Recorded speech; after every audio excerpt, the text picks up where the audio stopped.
Alright, I got a 2004 Cadillac Seville SLS.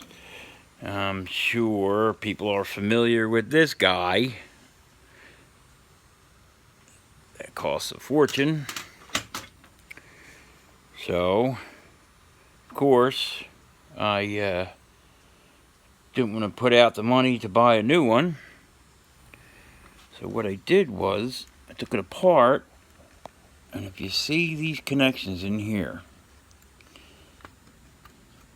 the blue and the black, if you access the other side of this circuit board, you can see they're usually corroded with a tin whisker that goes off to either that diode in the back or the resistor here in the front. And what I did was, took a plastic brush, don't use a wire brush, cleaned it, got my soldering iron, resoldered it. And what I have now is,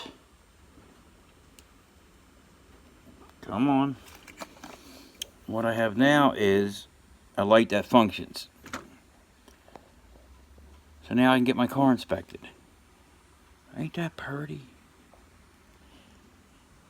Nice. Yeah, I had a guy pull up next to me at a red light and told me all my brake lights were out. The other two were just bulbs, but this was the one that concerned me.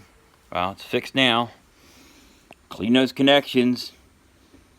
Don't go spending $400 for a new lamp or going through all the problems of going to the yard and pulling out a new one or a used one. So, clean the connections, resolder them, and there you go. Thanks for stopping by.